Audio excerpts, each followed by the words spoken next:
kami dan boleh benar-benar boleh memimpin kami, dan kami turut akan kehendak daripada Tuhan.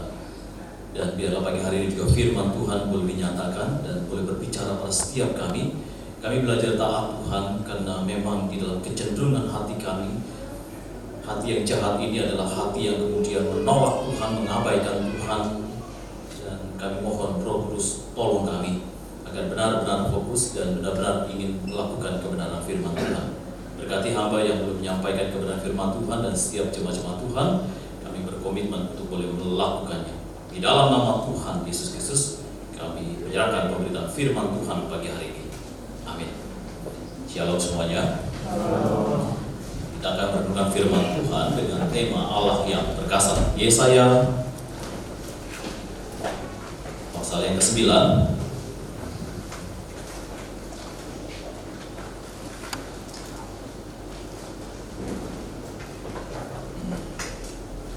ayat yang ke-5 sampai yang ke-6.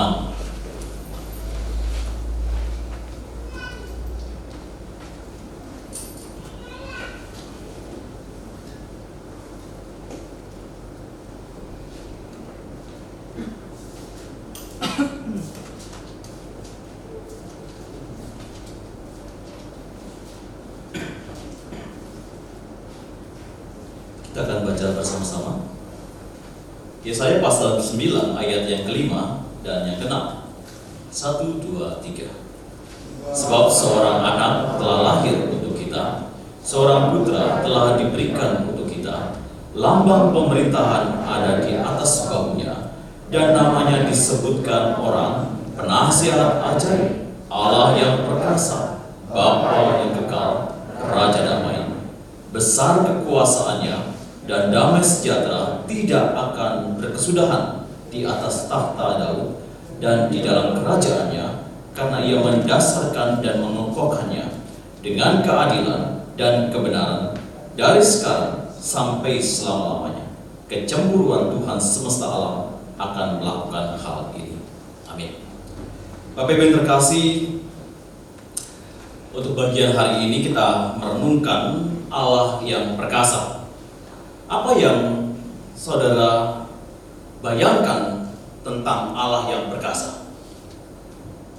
Mungkin di antara kita akan menjawab bahwa Allah yang perkasa adalah Allah yang mampu menciptakan segalanya. Ya, tentu saja. Allah yang perkasa adalah Allah yang mampu membuat segalanya. Allah yang menciptakan dari ketiadaan menjadi ada. Itu Allah yang perkasa. Atau kita punya bayangan juga, Allah yang perkasa adalah seorang yang sakit kemudian menjadi sembuh, seorang yang tidak punya uang jadi punya uang, ya. Yang membuat seorang yang tidak punya pasangan menjadi punya pasangan, sesuatu yang tidak mungkin menjadi mungkin, sesuatu yang memenuhi keinginanku dan harapanku, barulah kemudian ada orang yang berkata, dia Allah yang perkasa. Puji Tuhan, mujizat terjadi untuk hidupku. Ya. Atau ada yang membayangkan Allah yang perkasa itu adalah seorang yang atlet binaraga, yang berotot besar dan lengan yang kuat dan kaki yang berotot keras.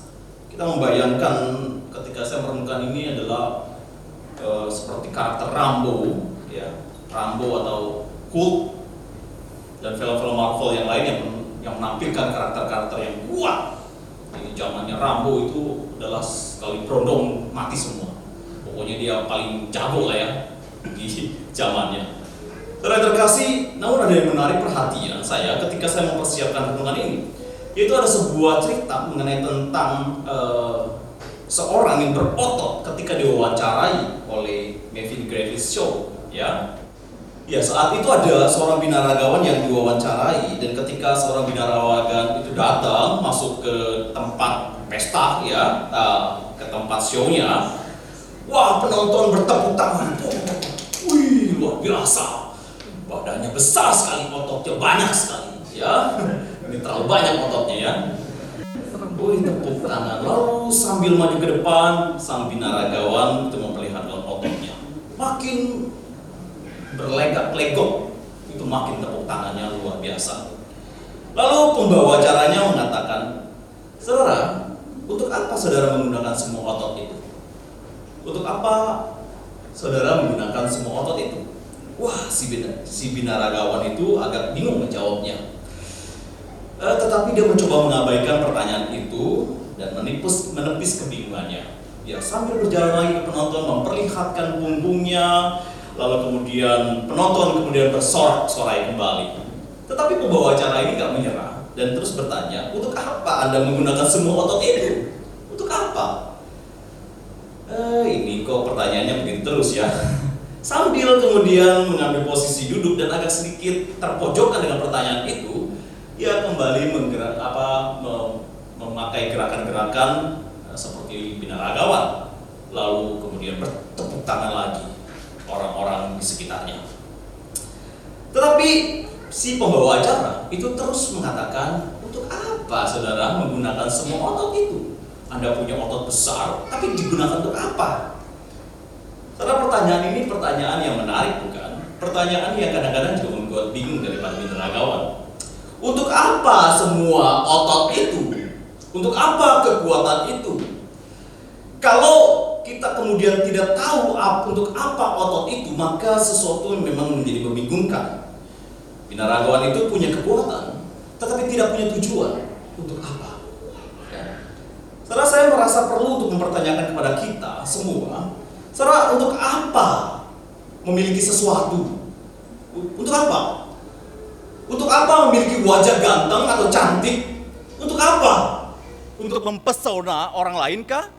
Ya. Saudara punya kekuatan besar, otot yang kuat, dipakai untuk apa hari ini? Saudara punya segudang talenta, untuk apa saudara gunakan talenta itu? Saudara punya keuangan yang baik, digunakan untuk apa itu uang? Saudara punya anak, digunakan untuk apa? Berinvestasikah supaya dia kemudian kalau kita sudah tua, mereka kemudian merawat kita? Apakah seperti itu? Punya rumah, punya kendaraan, digunakan untuk apa itu semua? Saudara, kita punya kekuatan untuk melakukan sesuatu. Ya.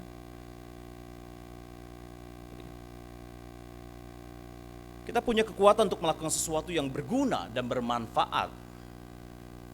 Dan itu kita punyai, kita miliki bukan hanya sekedar untuk diri kita sendiri, tetapi untuk juga orang lain. Dan sadarilah, kekuatan itu pun bukan semata-mata muncul dengan sendirinya. Kita membutuhkan kekuatan dari luar, dari diri kita, dan itu kita memang butuhkan. Hal yang sederhana yaitu adalah ketika kita merasa bahwa itu tidak terlalu penting, tetapi sebenarnya penting, kita butuh matahari yang menyinari kita setiap hari, itu dari eksternal. Lalu kita menjadi kuat. Kita butuh oksigen yang kita hirup masuk dalam paru-paru, dan kemudian paru-paru itu bergerak, lalu kemudian darah mengalir dan bekerja, dan jadilah kita hari ini. Bukankah kita hidup hari ini, kita punya kekuatan bukan sekedar karena kita kuat, tapi dari eksternal kemudian kita menjadi kuat. Kita tidak boleh menganggap remeh kekuatan yang dari luar. Jauh yang lebih penting dan terpenting adalah apakah ada kekuatan yang luar biasa, yaitu kekuatan Allah yang perkasa. Untuk apa Allah yang perkasa itu? Allah yang berkuasa untuk menyelamatkan, memimpin, menjaga, dan akhirnya membawa kita pulang untuk hidup bersama. Sepertinya pointernya agak bermasalah kah? Jadi Allah yang berkuasa itu bukan hanya sekedar mendapatkan tepuk tangan dari pemirsa, tapi untuk apa kekuatan Allah, kedahsyatan Allah, dan kedahsyatan Allah, Allah yang berkuasa adalah untuk menyelamatkan, memimpin, menjaga, dan akhirnya membawa kita pulang untuk hidup bersamanya.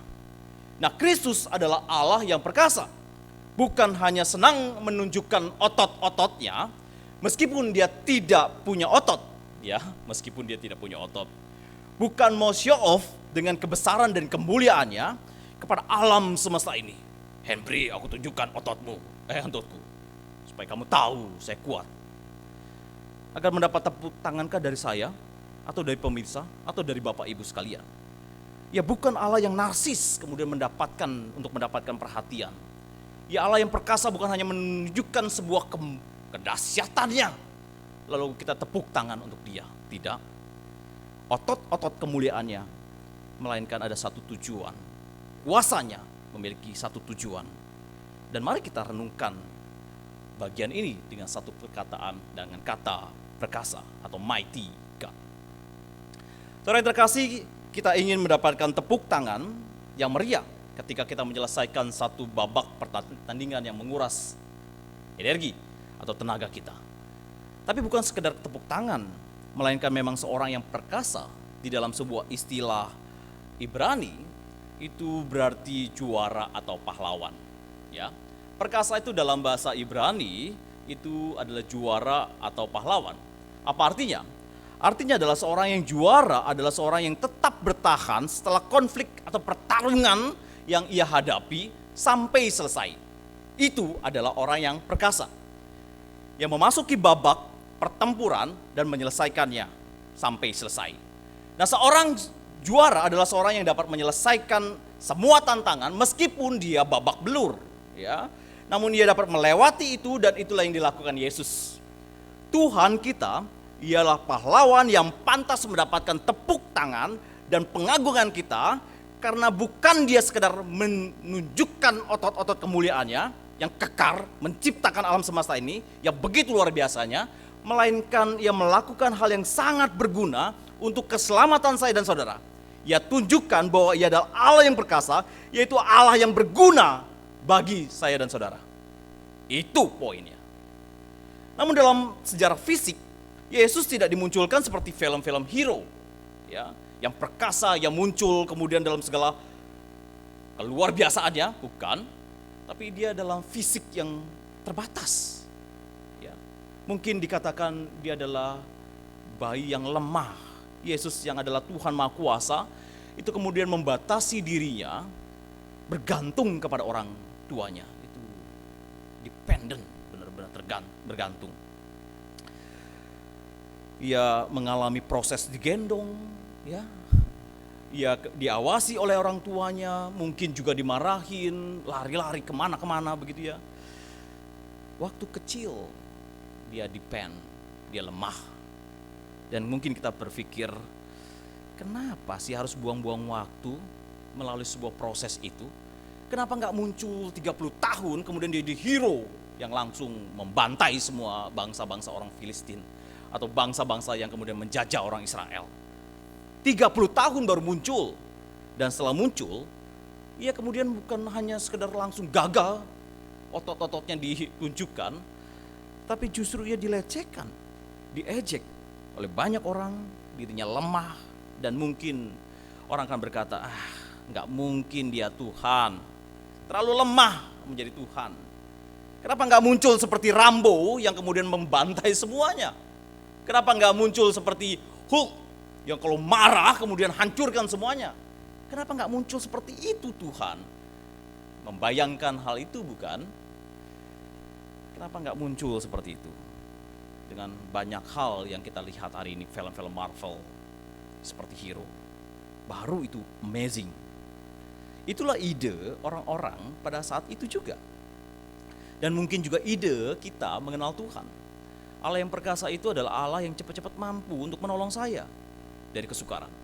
Allah yang perkasa itu adalah Tuhan yang benar-benar langsung terjun lalu kemudian membebaskan aku dari masalah keuangan lah, masalah sakit penyakit lah.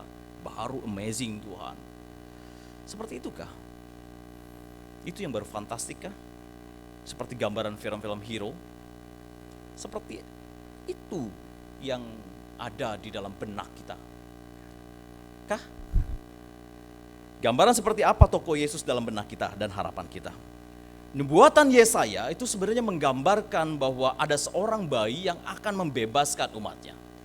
Dia adalah Allah yang bijaksana, dia Allah yang berkasa. Saudara yang terkasih, di dalam sejarah Israel selama 150 tahun sebelum Yesaya, kerajaan Asyur itu berkembang pesat sekali. Sehingga masa dalam hidup Nabi Yesaya itu dihabiskan dengan pengalaman yang buruk. Ketakutan dari bayang-bayang kekuatan Asyur yang terus mengancam. Segala sesuatunya menjadi suram. Yehuda sedang runtuhnya secara moral, politik, dan nasional. Dan di saat-saat itu, pasti kita mengatakan butuh orang yang luar biasa yang membantai orang-orang itu. Dan harapan itu muncul di dalam Yesaya 9. Allah yang perkasa. Waduh, puji Tuhan. Tapi kapan itu terjadi? Itu bertahun-tahun baru terjadi. Orang Israel perlu tahu bahwa Allah itu memang tidak pernah melupakan mereka. Ada harapan yang diberikan dan itu setelah digenapi. Allah yang pernah bersama-sama dengan mereka. Allah yang tidak pernah diam dan meninggalkan mereka. Allah yang terus bekerja dulu dan sampai selama-lamanya. Allah yang bekerja di dalam segala peristiwa dan sejarah untuk mewujudkan kehendaknya yang sempurna. Itu harapan waktu itu. Yesaya pasal 9. Apa yang kita bisa lihat di bagian sejarah ini? Allah berintervensi dalam sejarah manusia. Dari dapur perapian yang menyala-nyala, hambanya Sadrak, Mesak, dan Abednego dilepaskan. Hal yang tidak mustahil, hal yang mustahil, kemudian Allah lakukan. Dari goa singa Tuhan membebaskan Daniel, mengatup mulut-mulut yang singa yang lapar, yang ganas itu. Tuhan membebaskan. Dari ancaman kematian dengan siasat busuk daripada Haman untuk Mordekai, lalu kemudian dilepaskan. Justru Hamanlah yang digantungkan.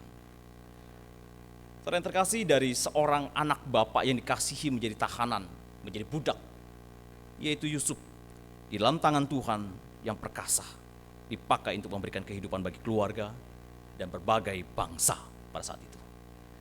Bayi Musa yang dipelihara oleh Allah yang perkasa. Dan pada umumnya, sungai Nil banyak binatang liar, binatang buas.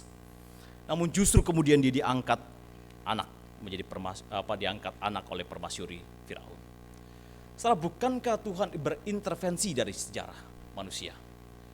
Ketika keadaan seakan-akan tidak mungkin dan hal-hal itu mustahil Tuhan, kalau Tuhan enggak tolong saya. Tangan Tuhan yang tidak kelihatan sedang bekerja di sekeliling kita untuk mencapai maksud tujuannya yang baik. Kadang-kadang kita menyebut ini sebagai pemeliharaan Tuhan. Penyelenggaraan Allah adalah petunjuk peristiwa-peristiwa yang seringkali kita tidak sadari, tapi Tuhan membimbing peristiwa menuju kehendak daripada Tuhan. Tangan pemeliharaan Allah yang tidak kelihatan sedang bekerja di tengah kegelapan rohani saat ini. Saudara yang terkasih, berita mengumandangkan bahwa tidak ada kepastian ekonomi. Inflasi atau resesi memberikan kita kegelisahan.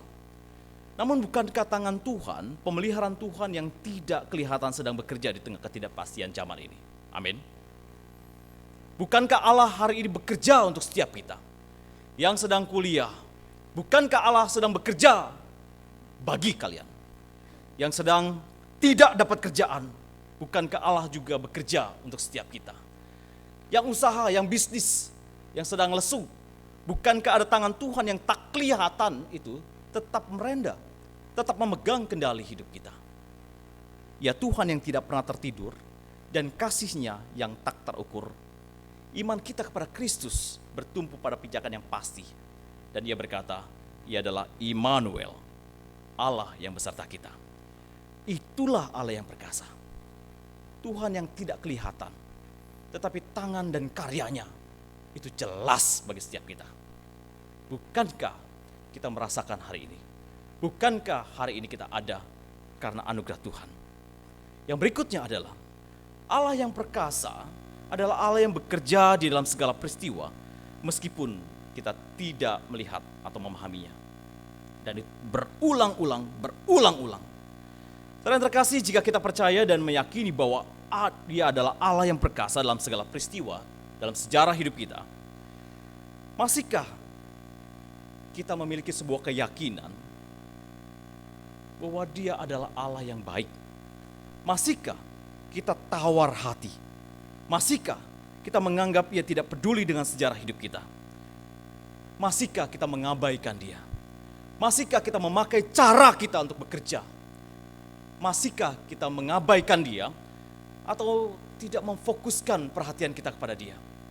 Karena merasa bahwa Dia tidak peduli. Saudaraku, Ia peduli dan masih bekerja dalam hidup saudara. Amin. Amin. Yang sedang susah katakan amin. setelah Tuhan hadir buat setiap kita. Yang terkasih, hal yang kedua adalah ketika Yesaya menubuatkan dalam Yesaya 9 ayat 5. Sebab seorang anak telah lahir untuk kita, seorang putra telah diberikan untuk kita, lambang pemerintahan ada di atas bahunya, dan namanya disebut orang penasihat ajaib, Allah yang perkasa, Bapa yang kekal, Raja damai.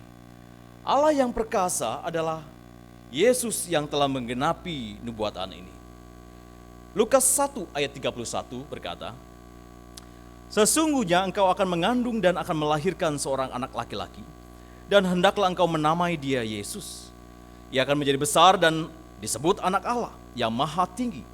Dan Tuhan Allah akan mengaruniakan kepadanya tahta Daud, bapa leluhurnya. Dan ia akan menjadi raja atas keturunan Yakub sampai selama-lamanya, dan kerajaannya tidak akan berkesudahan. Bagian ini ada beberapa keberatan memang dari pihak-pihak yang mengatakan itu bukan untuk Mesias, nubuatan itu. Namun hal ini dapat diadu berdasarkan ilmu linguistik ya, atau penafsiran-penafsiran yang benar.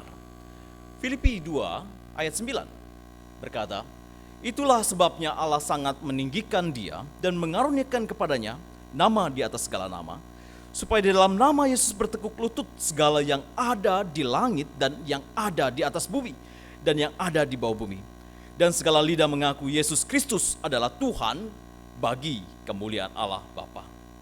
Di dalam perenungan saat ini, di dalam saat teduh kita membaca kitab Wahyu. Di sana sebutkan para tua-tua dan raja-raja meletakkan mahkotanya dan menyembah Yesus. Karena Kristus lebih tinggi daripada seorang raja. Dia adalah raja di atas segala raja. Dia adalah Tuhan di atas segala Tuhan. Sekarang bagaimana tanggapan saudara tentang Yesus? Apakah dia hanya seorang manusia yang memiliki moral yang baik hari ini? Ataukah dia adalah seorang yang gila yang hanya mengaku-ngaku Tuhan? Atau dia iblis yang mengaku-ngaku Tuhan? Saudara, sikap dan keyakinan itu mempengaruhi kita kepada Kristus. Tanggapan saudara mempengaruhi sikap saudara akan hari ini, akan dia. Jika dia Tuhan, apakah saudara tidak tersungkur di kakinya dan bersyukur bahwa dia Tuhan yang mau menjaga kita? Apa respon kita? Dan memanggil dia, apakah kita memanggil dia Tuhan hanya sekedar bahwa dia Tuhan yang mencukupi kebutuhan kita? Apakah ketika kita memanggil Tuhan supaya dia memelihara, menjamin apa yang kita butuhkan atau apa yang kita inginkan? Kalau dia Tuhan, maka apa yang membuat saudara tersungkur menyembah dia? Jika dia Tuhan, mengapa dalam kehidupan sehari-hari engkau seakan-akan menjadi Tuhan atas hidupmu dengan tidak memperdulikan firman-Nya? Kalau dia Tuhan di atas segala-galanya, mengapa kita cuek akan hal ini? Saudara terkasih, di dalam dunia pluralisme begitu kentalnya dan sangat mempengaruhi hidup kita. Dan kita merasa tidak perlu sampai eksklusif lah, kalau dia Tuhan itu ya Tuhan lah, cukup lah. Gak perlu eksklusif banget. Dan tidak perlu mengatakan bahwa Yesus adalah satu-satunya jalan, gak usah lah. Kita dalam dunia ini gak usah sampai begitu banget. Gak usah klaim-klaim kebenaran. Karena tidak ada kebenaran yang absolut, kata kaum skeptis terhadap ide bahwa kebenaran tidak absolut. Kita mengklaim bahwa kita telah menemukan kebenaran absolut di dalam Yesus Kristus, bahwa Yesus adalah kebenaran, seperti yang dikatakan tentang dirinya dalam Yohanes 14 ayat 6. Dia berkata, akulah kebenaran. Yesus tidak mengatakan apa yang aku katakan adalah benar, yang berarti benar. Bukan. Dia mengatakan akulah kebenaran, ini adalah realitas yang ultimate. Dia tidak mengatakan bahwa perkataan contoh Hempri benar, tapi orangnya tidak benar. Tidak. Yesus berkata, akulah kebenaran, maka setiap perkataannya adalah benar. Dan kalau setiap perkataannya benar, maka keyakinan kita apapun yang dikatakan akan benar dan akan tergenapi. Amin. Karena dia Tuhan. Bukan hanya sekedar perkataannya benar, melainkan dia adalah kebenaran. Yesus menegaskan klaimnya sebagai kebenaran dalam Yohanes 14, itu dimulai dari ayat 7 sampai yang ke 14 ya. Kita buka Yohanes 14 ayat yang ke-6. 7, 8. Saya akan bacakan. Kata Yesus kepadanya, Yohanes 14 ayat 6. Kata Yesus kepadanya, "Akulah jalan kebenaran dan hidup. Tidak ada seorang pun yang datang kepada Bapa kalau tidak melalui aku. Sekiranya kamu mengenal aku, pasti kamu juga mengenal Bapakku. Sekarang ini kamu mengenal dia dan kamu telah melihat dia." Kata Filipus kepadanya, "Tuhan, tunjukkanlah Bapa itu kepada kami. Itu sudah cukup bagi kami." Kata Yesus kepadanya, "Telah sekian lama aku bersama-sama kamu, Filipus, namun engkau tidak mengenal aku. Barang siapa telah melihat aku, ia telah melihat Bapa. Bagaimana engkau berkata, tunjukkanlah Bapa itu kepada kami? Tidak percayakah engkau bahwa aku di dalam Bapa dan Bapa di dalam aku? Apa yang aku katakan kepadamu tidak aku katakan dari diriku sendiri. Tetapi Bapa yang diam di dalam aku, dialah yang melakukan pekerjaannya. Percayalah kepada aku bahwa aku di dalam Bapa dan Bapa di dalam aku, atau setidak-tidaknya percayalah karena pekerjaan-pekerjaan itu sendiri. Aku percaya kepadamu, aku berkata kepadamu, sesungguhnya barang siapa percaya kepadaku, ia akan melakukan juga pekerjaan-pekerjaan yang aku lakukan. Bahkan pekerjaan-pekerjaan yang lebih besar daripada itu, sebab aku pergi kepada Bapa. Dan apa juga yang kamu minta dalam namaku, aku akan melakukannya, supaya Bapa dipermuliakan di dalam Anak. Jika kamu meminta sesuatu kepadaku dalam namaku, aku akan melakukannya. Jikalau kamu mengasihi aku, kamu akan menuruti segala perintahku." Dengan demikian, saya mau tanya kembali saudara. Saudara anggap apa Yesus itu? Orang biasa yang baik hati, yang memiliki teladan hidup, pemberi berkat, Allah yang perkasa yang dapat membereskan masalahmu? Ataukah kita percaya dengan segenap hati dan jiwa kita bahwa Ia adalah Tuhan dan Juru Selamat? Jika kita percaya dengan bahwa Dia adalah Juru Selamat kita dan Dia adalah Allah yang benar, apa yang mempengaruhi sikap hormat kita hari ini kepadanya? Tidak ada. Tidak ada. Kalau kita percaya dengan segenap hati bahwa Tuhan adalah benar dan Dia adalah kebenaran, maka segala sesuatunya akan digenapi pada setiap kita. Apakah saudara menyembah Dia dan memberi tempat pertama dalam hidup kita? Seperti hukum pertama dalam hukum 10 hukum Taurat. Allah berkata, "Akulah Allahmu, Tuhan Allahmu, jangan ada padamu Allah lain di hadapanku." Jika Ia Tuhan, maka Dia layak mendapatkan tempat yang utama dalam hidup kita. Jika Dia bukan yang utama dan terutama, perintah-perintah lain itu batal demi hukum. Yang pertama, hukum pertama, akulah Allahmu, jangan ada padamu Allah lain di hadapanku. Maka jikalau kita tidak mengasihi Tuhan dengan segenap hati dan menjadikan Dia tempat yang terutama, maka hukum yang lain itu batal semuanya. 2, 3, 4, sampai 10 pun batal. Jangan kita merasa bahwa kita sudah memberi segala sesuatunya, lalu tidak mengasihi Tuhan, engkau batal. Kuduskan hari Sabat, datang kita hari ini. Tapi kita tidak mengasihi Tuhan, maka batal itu hukum yang 4. Kita menghormati orang tua kita, membiayai kehidupan mereka, dan kita mengatakan bahwa aku cukup baik menjadi anak, itu batal ketika Tuhan tidak menjadi tempat yang utama dalam hidup kita. Kita nggak membunuh, kita nggak berzina, kita tidak mencuri, itu batal ketika hidup kita atau tidak menjadikan Tuhan yang utama dalam hidup kita.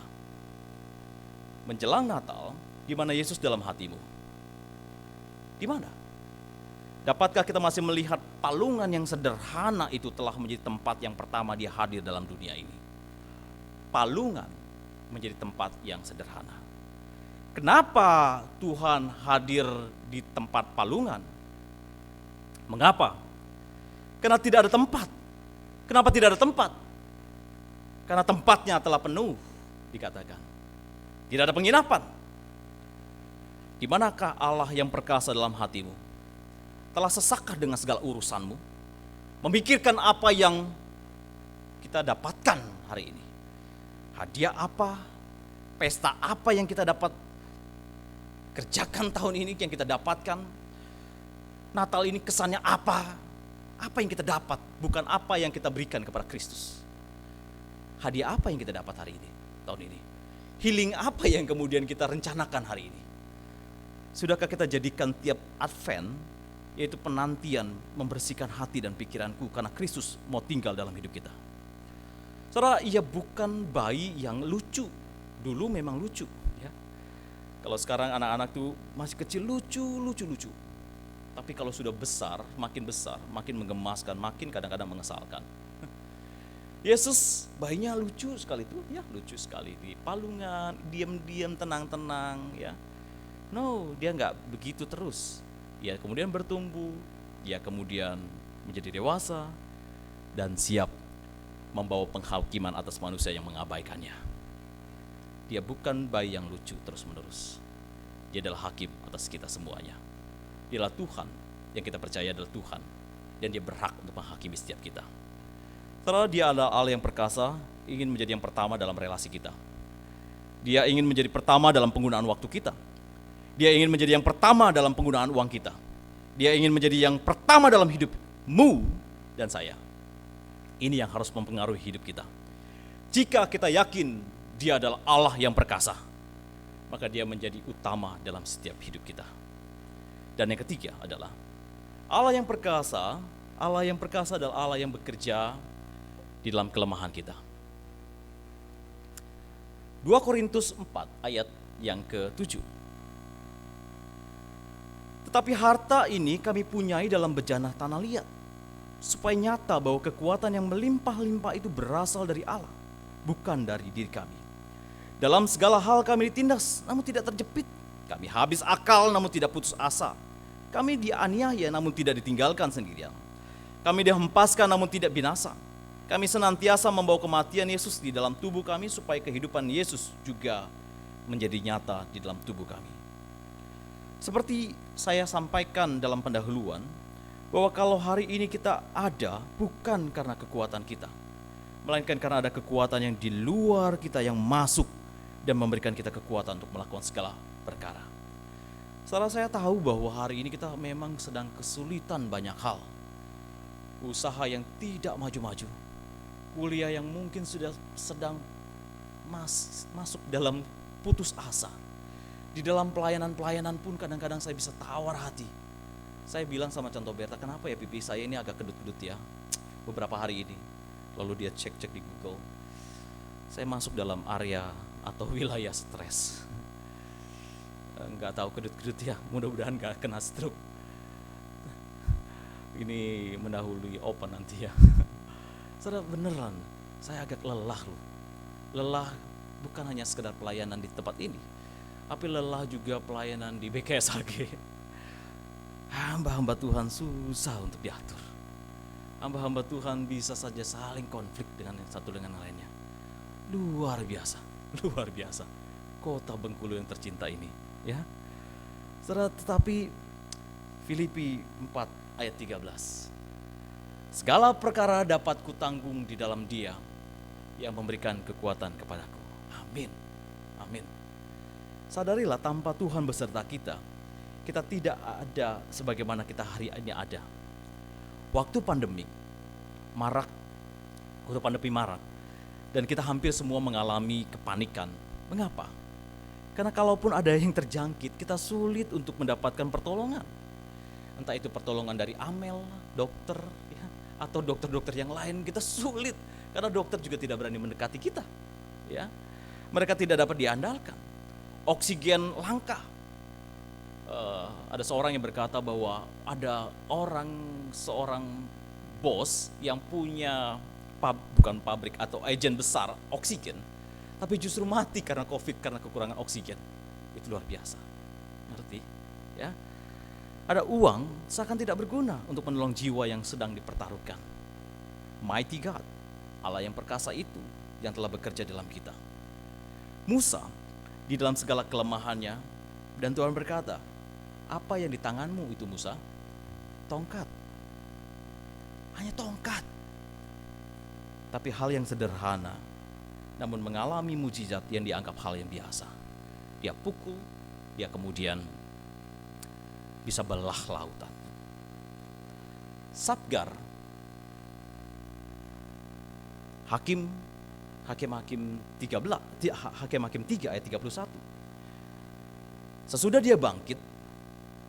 Sesudah dia bangkitlah Samgar bin Anat yang menewaskan seorang Filistin dengan tongkat penghalau lembu.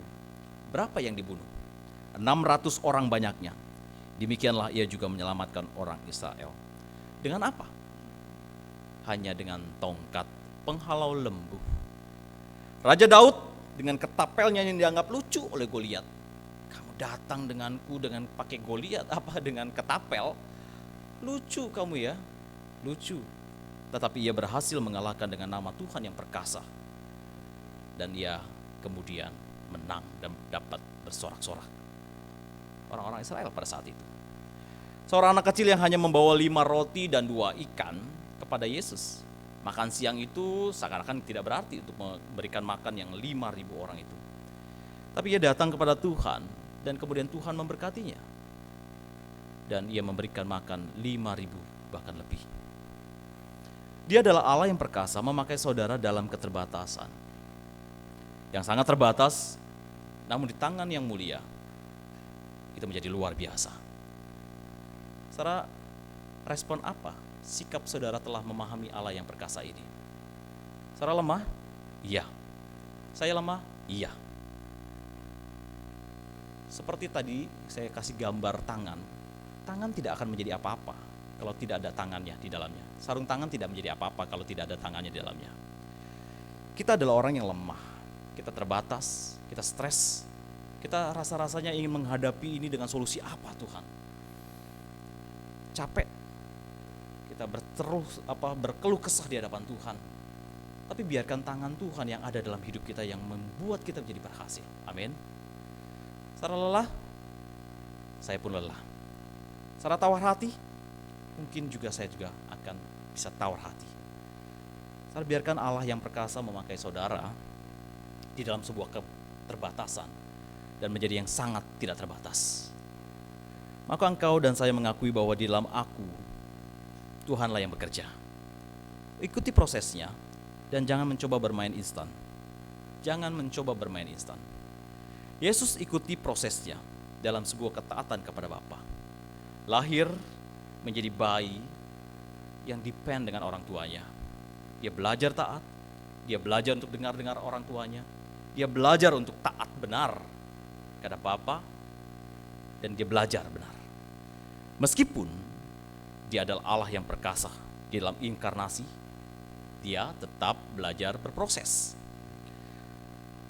Apa yang kita mau pelajari hari ini?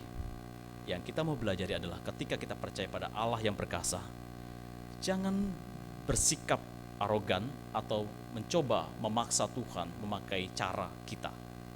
Biarkan Allah memproses kita dan ikutilah prosesnya. Maka biarlah kita menjadi orang yang kuat. Bukan karena kekuatan kita semata, tapi karena ada Allah yang di dalamnya yang memakai kita. Apa yang membangkitkan kemudian saya dan saudara ketika memahami Allah yang perkasa? Selamat merenungkan dan selamat mempertanggungjawabkan respon saudara di hadapan Allah yang perkasa. Dan kita sudah pelajari hari Rabu yang lalu bahwa kita percaya Allah itu ada, itu adalah satu hal. Namun hal yang lain adalah apakah menganggap Allah yang membiarkan kejahatanmu merajalela. Percaya pada Allah, percaya bahwa Allah itu ada, itu adalah hal yang lain. Dan hal yang lain adalah ketika kita menganggap bahwa Allah itu ada, maka setiap kita siap atau tidak siap akan menghadapi pengadilan daripada Tuhan. Apakah kita membiarkan kejahatan kita terus berkembang, kesirikan kita terus berkembang, egoisme kita terus berkembang, pelitmu terus dikembangkan, kesombonganmu terus ditinggikan, perkataanmu yang tidak membangun itu terus dikembangkan, ketidakbersyukuranmu terus menerus. Dalam hal ini, kita semua akan menghadapi pengadilan Allah yang perkasa. Ingat, dia bukan baby lagi, dia Allah yang perkasa. Dan setiap kita akan masuk dalam pengadilan Tuhan. Kiranya Tuhan memberkati setiap kita dan menjadi anak-anak Tuhan yang benar-benar meresponi bahwa Allah itu ada, maka dengan adanya Allah, maka dia akan mengadili setiap kita, memberkati setiap kita. Ketika kita memang memiliki satu relasi yang membangun relasi yang baik dengan dia. Kiranya Tuhan memberkati kita. Mari kita berdoa.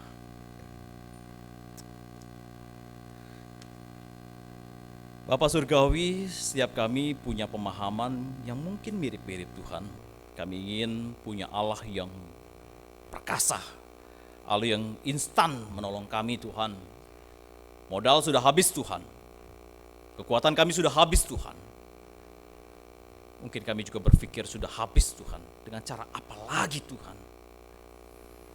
Tapi kami sadar bahwa kami punya Allah yang perkasa, Allah yang memakai kelemahan kami, Allah yang membiarkan kami berproses Tuhan. Mohon belas kasihan Tuhan dan ingatkan kami Tuhan. Mencari Tuhan, mendahulukan Tuhan, karena Engkau adalah Tuhan atas hidup kami. Berkati jemaat-jemaat-Mu.